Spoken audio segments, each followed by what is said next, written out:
The funeral of Ripon Katia, the passenger who was brutally murdered by the hijackers.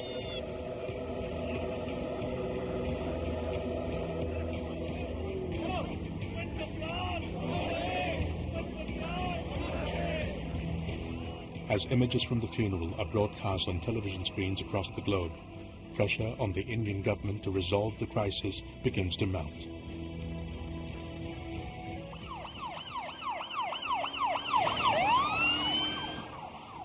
But the Indian Prime Minister, Vajpayee, appears unrelenting. We don't know as yet what the hijackers want.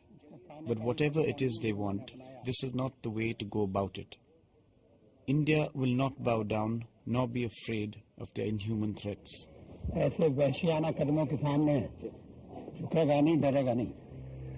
The Indian government does not recognize the Taliban regime in Afghanistan and has been amongst its most vocal critics.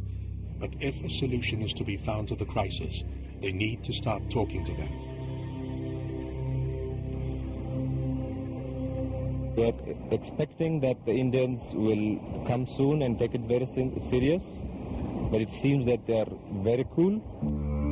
It's not just the Indian government that's uncomfortable with the fact that IC-814 is in Kandahar, Afghanistan. Inexplicably, the hijackers too want the aircraft refueled at the earliest and for it to be flown out of Kandahar. The pilots, though, refuse to cooperate. They insist that it's unsafe to fly the aircraft again without a thorough engineering inspection. IC-814 isn't going anywhere for now.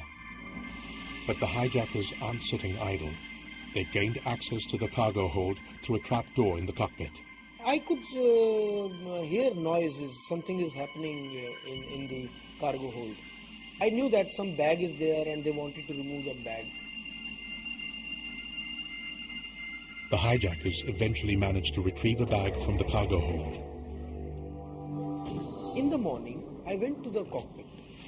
I could see a lot of different kind of weapons, different color of hand grenades. Then the pedestal was full of bullets. It is now clear that the hijacking has been planned with meticulous detail. But how far will the hijackers go, and what do they want? Back in Delhi, the relatives of the passengers get together. Angered by the Indian government's inability to end the crisis, they storm the high-level press conference of Jaswant Singh, the External Affairs Minister, demanding the government secure the release of the passengers. Really keep us informed in future so that we don't have to grope around in the dark and create pressure, such a big party. Television networks around the globe grab the story, further increasing pressure on the Indian government to negotiate with the hijackers. Where is the ego? The Kashmir problem is a political problem. Finally, the Indian government puts together a team of negotiators who land in Kandahar, Afghanistan on the 27th of December, 4 days after IC-814 was first taken over by the hijackers. Unknown to the Taliban, the Indians have a team of crack commandos hidden on board. Clearly, the Indians are keeping open the option of storming IC-814. Immediately when we landed up, we found that we were surrounded by the Taliban irregulars, people very shabbily dressed, carrying various types of weapons, taking positions which are not the conventional tactical positions for protection of an aircraft. It was almost like an offensive positions. With the Taliban militia taking offensive positions around the aircraft the Indian negotiators have arrived in, a lightning strike by the Indian commandos isn't a feasible option. The only way forward for the Indians is to begin negotiating with the hijackers. Chief was talking to them. He must have touched a switch. It was all around the plane. And he said that there can be no compromise in the case of Maulana. We don't know who Maulana was. Finally, it becomes clear. The hijackers' main objective is the release of Maulana Masood Azhar, the Secretary General of the Harkat-ul-Mujahideen, a militant organization operating in the Kashmir Valley. This was not a commander of large armies. It was not a commander of thousands of men. It was instead a commander of a very small number of people, but people he could inspire to act with a ferocity and commitment perhaps no other organization could inspire in its cadre at that point. Arrested in 1994, Maulana Masood Azhar was incarcerated in the Kot Balwal jail in the troubled state of Jammu and Kashmir, the disputed region over which India and Pakistan fought 3 wars. Several attempts had been made to secure his release. In 2 of these attempts, foreign tourists had been kidnapped and murdered. An attempted jailbreak had resulted in an accomplice being killed by jail guards and Maulana trapped in a tunnel that proved too small for him. This attempt, however, is on a different scale. Indian intelligence agencies have also discovered a startling fact, that the chief hijacker is the younger brother of Maulana Masood Azhar.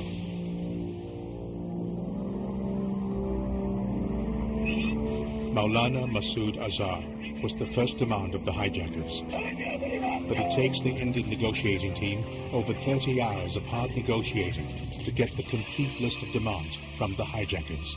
In addition to Mohammed Masood Azhar, release of 35 others, return of the coffin of the terrorist Sajjad Afghani, a payment by India of $200 million. We will send our appropriate response to the negotiating team in Kandahar. In the meantime, let the country and the international community too reflect on this. As negotiations continue, surprisingly, the Taliban intervene and convince the hijackers to drop their demand for the money and the body of Sajjad Afghani, saying these are un-Islamic.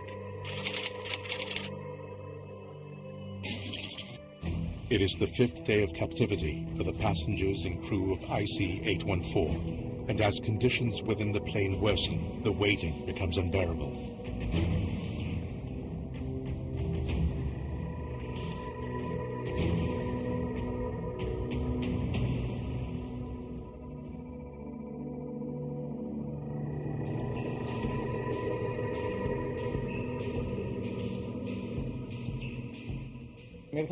My brother-in-law, who was with me, ate just once in 8 days because the toilets were overflowing. Especially seeing my family captive, especially seeing the discomfort, the physical threat that they were under, that really angered me. People had sort of given up all hopes. I, for one, I had reached a point where I said, enough is enough. You want to blow it apart, you want to kill anybody, including me, go right ahead. But let's get over and done with this because patience was nearing its end.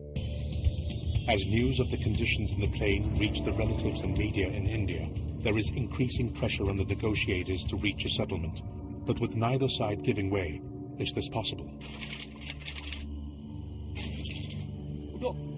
It appears that a breakthrough has been achieved on the 29th, the 6th day of the hijacking drama, when the hijackers agreed to release 35 women and children as a gesture of goodwill. The segregation or the release of women and children would have meant that only men would be left on board. And somewhere it gives you the eerie feeling that if they have to dispense with us, they will without batting an eyelid. At that time, I just turned around and looked at them. I was like, you can't go. It's very easy to die yourself, but it's impossible to see your family or your near or dear ones die. You can't see that. But as the hours pass by, hope of a settlement vanishes again. In fact, the negotiations break down completely.